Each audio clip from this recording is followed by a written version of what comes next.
because America feared that if you don't bring black children under the jurisdiction of the public school system, they might soon run this society. They did not desegregate the schools to improve black education. They desegregated the schools to crush black excellence. But what they don't talk about is when they desegregated the schools, they didn't desegregate the teachers. When they brought the black children into the white public schools, when they started busting out babies all around Ohio, they didn't send the black teachers with them. The biggest layoff of black educators in American history was between 1954 and 1974. They integrated the kids, fired the teachers. And so our children had to go into hostile, white racist school districts, forced to learn, but they couldn't focus because the racial oppression was too bad. And so then the mental health system, the psychology institution, started coming up with man-made disability labels. Because the black boy got tired of being called the N-word, he started to fight back, so they called him emotionally disturbed. Because the teachers wasn't teaching them, they started calling them learning disabled. And so in 1975, 20 years after the end or the beginning of school desegregation, they gave us special education. Y'all don't know this, but special education was the resegregation of public school. Special ed was born because white school districts didn't want to take black children. So the federal government said we have to do something about this, not because it's wrong. This country never cared about wrong against black people, but it was affecting America's public image abroad. We were in Vietnam trying to tell brown people how to live. And so the federal government said we got to clean this up. So they went to the white school districts of America and they said, listen, we know you don't want the black children, but you got to take them because you're making us look bad. How are we going to play the moral police of the world? And we can't even let black kids sit next to white ones. So they said, this is what we're going to do. We got a strategy that'll work for the both of us. And the white school district said, what's the strategy? And they said, this is what we're going to do. Let the black kids in the schools of Cincinnati. Let them in Columbus. Let them in Youngstown. Let them in Cleveland. But once they get in there, label them as special ed. And once you label them as special ed, just say he's emotionally disturbed. Just say he got a reading disability. Just say he got a math disability. Just say he got ADHD, ain't no daddy at home disorder. Just give him a label. Give him a label. And once you label them, you can segregate them again. And guess what? For every black child you segregate in Cincinnati in the name of special ed, in the name of a learning disability, we're going to give you money for them. And guess what? They've been doing that for 50 years now. And some of you are guilty for putting your children in special ed when you know nothing wrong with them. Half the black kids in Cincinnati right now, they don't have no reading disability. They ain't got no math disability. They got a lazy disability. And they got lazy parents who allow them to have a lazy disability.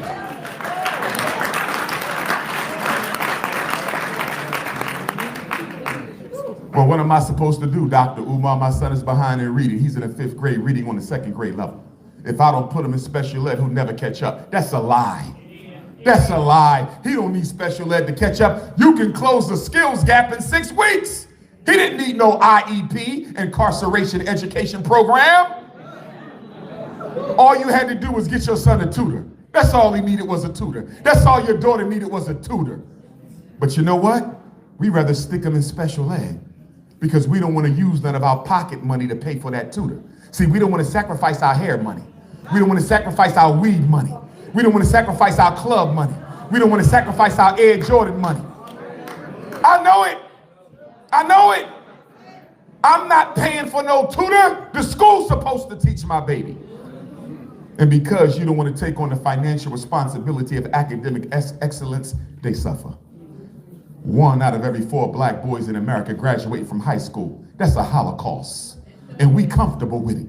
We comfortable with it. We don't do nothing about it. In Cincinnati, 70% of your teachers are Caucasian, but 60% of them are black. 60% of the children are black. I'm not blaming the Caucasians for that. I'm blaming you for that. Why are you comfortable with 70% of your teachers being white? Only 4% of Cincinnati's teachers are black males, and you do nothing about it. You comfortable being a slave, comfortable being on the bottom. You can take the slave out of slavery all day, but until the slave takes the slavery out of himself, he'll never be free. Our problem now is psychological. Our problem now is mental. We got the money, we got the degrees, we got the experts, we got the technicians. But we rather imitate white people than be free. Black women, sooner or later, y'all gonna have to do something about this $30 billion hair and beauty industry. Sooner or later, you're gonna have to stop imitating white folks and wear your own hair for a change. And black men, you have no business clapping. None at all. Because the reason black women are imitating white women is because you only want to date black women who look like white women.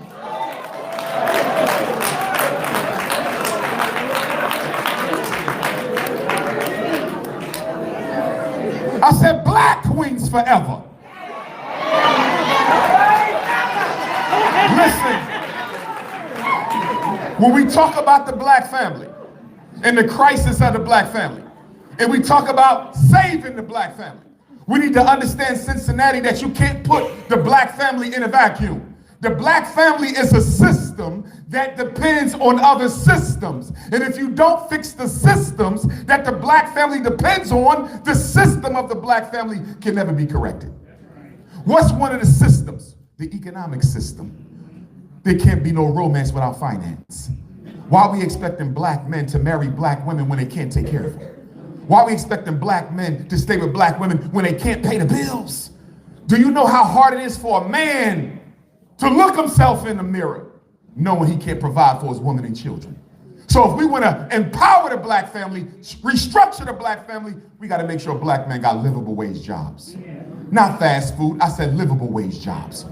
The reason why so many brothers out here committing crime across Ohio is not because they want to, but they can't find a job that pays them a wage sufficient enough to cover the bills for their 2 or 3 children. Criminals are not born, criminals are made. Criminals are made by criminal societies who deny black people an equal opportunity to earn a decent living. And every time they talk about crime in Cincinnati, when they talk about crime in Baltimore, New York, or Philadelphia, when they talk about crime in Detroit, Chicago, Omaha, or Minneapolis, they never talk about the economics. We have to get tough on crime. We need more jails. We need more police. How about you address poverty first? I'm sick and tired of conversations about crime that don't deal with poverty. Crime grows from poverty. Address the poverty. But they don't want to address the poverty. So they just talk about crime all day, never its cause. Crime is a symptom of poverty. Address the poverty. 100 years ago in America, who was the drug dealers? 100 years ago in America, who was breaking the law? 100 years ago in America, who were the major criminals? It wasn't us. It was Italian immigrants, Jewish immigrants, Irish immigrants, who sold dope and peddled booze and ran rackets and broke the law until the United States government decided to give the Irish the police departments in the black community, and give the Italians the fire department in the black community, and give the European Jews the government jobs downtown in the black community that they still control to this day. They gave them an economic stimulus package. They haven't given us one yet. So let's not act like we don't know where crime comes from. I don't care what color the man is, brown, red, yellow, white, black. If you give him a miseducation and an economic castration, that's a criminal waiting to happen. And they try to make us think that the black criminal is somehow so uniquely different from the white one. The black criminal is somehow so uniquely different from the yellow one. The black criminal is somehow so uniquely different from the brown one. You know why they always want you to think your problems are so radically different? Because they don't intend to solve them. They don't intend to solve them. Cincinnati City Council, you got one black man on the city council. One! 2 sisters, 1 brother. No knock against the sisters. I hope they're doing the best job they can for you. I hope the brother doing the best job he can for you. But there should be more than one black male on city council. And there should be more than 4% black men school teachers for our boys. I need my parents to understand something about the school system. You don't expect a boy to act like a girl in order to learn.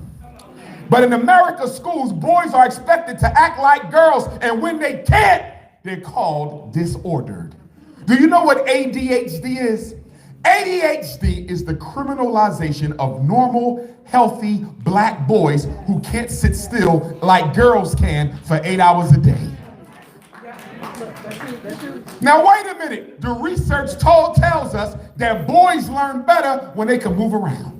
So if the research tells us that boys can learn better when they move around, why are they still sitting still in Cincinnati? Because it's better for the teachers. The reason why the schools don't get better, because the teacher unions in the black community are not interested in improving education. They're interested in improving the benefits and salaries of their teachers. The teachers union is an enemy to black learners. Yes, it's true. Yes, it's true. Until black parents organize and fight against the teachers unions and their control of Cincinnati schools, our children will never get what they should. But I want to go somewhere else with this, because I see so many of you putting your children in special ed for these so-called reading disabilities. And I'm trying to figure out, if your son needs special ed, if your son has an IEP, if you think your son has a reading, math, or comprehension disability, what the hell are you doing with a video game system at home? What is he doing with an iPad at home? What is he doing with the new Air Jordans on his feet at home? I want you to see how we, as black people, subsidize our own mass incarceration. I go to your house, most of you don't even have a bookshelf. Let me say that again. Most of you don't even have a bookshelf. You got every video game, every pair of Jordans, every kind of cell phone, every kind of wig and weave you can find. But no books. And then you want to put them in special ed. The problem is the house. Which is why if Dr. Umar was in charge of education for black children in America, we wouldn't diagnose the children. We would diagnose their parents. You my problem. You my problem, not them babies. See, when we open up the Frederick Douglass and Marcus Garvey Academy, I'm looking forward to meeting my so-called special ed boys. Because we don't have special ed. We are independent school. So when they come to me and say, Dr. Umar, I'm slow or I'm special. When the parents say, Dr. Umar, my son needs an IEP, I'm going to say, listen up. We don't do special ed here. We don't do learned self-helplessness here. But what we are going to do is we do weekend academy. So since he can't read and he can't count and he can't sit still for more than 5 minutes, he's going to practice all day Saturday. And he's going to practice all day Sunday. And you're going to practice learning how to read until you can, or you see me every weekend, you get no break. You're going to practice learning how to sit still for more than 5 minutes every weekend, or you don't get no break. You're going to practice learning how to count all day Saturday and all day Sunday until you learn how. And I guarantee y'all, after one weekend, half of our learning disabilities will disappear. Stop letting your children hustle you. Stop letting your children play games on you. See, what you need to understand, Cincinnati, is the reason why your children got to take all these tests. Why we test the kids so much. You got to take a test for this, and a test for that, and a test for this, and a test for that, and a test for college, and a test to be a police officer, and a test for law school, and a test for med school. You know why America tests its people more than any other country in the developed world? Is because testing is the new Jim Crow. Testing is the new form of racism. Testing is how you deny opportunity to black people without telling them it's because you're black. Listen, I've been giving IQ tests for 25 years. And the IQ test does not measure how intelligent your child is. It only measures how well they've been taught. It measures how close they've been exposed to middle-class white American experiences. It don't measure intelligence. There's 4 scales on the IQ test.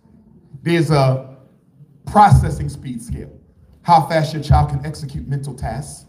There's a working memory scale, how well your child can manipulate different sets of information in mind at the same time. There's a nonverbal reasoning scale, how well your child can solve problems that don't require language, like the Rubik's Cube or Legos. And then there's one more scale. Now, on processing speed, black children score as well as Caucasians and Asians. On working memory, black children score just as well as Caucasians and Asians. Nonverbal reasoning, black children score just as well as Caucasians and Asians. So if black children score just as well as everybody else on 3 of the scales of the intelligence test, how do we explain the 15-point black-white test gap that has been a feature in American society since Dr. King walked the earth? You know how we explain it? By the 4th scale. And what is the name of that 4th scale of most intelligence tests? Verbal comprehension. That's why the black kids don't catch up. Verbal comprehension. You know what that is? Those are the words, ideas, and concepts that come from middle-class white America that black children never been taught, don't been exposed to, and has nothing to do with how intelligent they are. So you might say, Dr. Umar, why don't they just take out that verbal scale from the IQ test, since it's the racially biased aspect of the IQ test? They'll never do that. Because if you take out the verbal scale from the IQ test, you level the playing field. Now black children start scoring just as high as Asians and Caucasians. And that's a problem. Because if black children are scoring just as well as Asians and Caucasians, how do you explain the level of opportunity we don't get? See, you need to understand, in order for Ohio State, in order for the University of Ohio to explain why you only got 1 or 2 blacks working on a med degree, or 1 or 2 blacks working on an engineering degree, or 1 or 2 blacks working on a law degree. How do you explain that if black children score just as high or higher than the Asians and the Caucasians? You can't explain it. So the way you keep the status quo, the way you keep white privilege alive, the way you keep Caucasians in charge is you make sure the black people fail the tests. Wait a minute, Dr. Umar. How are you going to make sure a certain group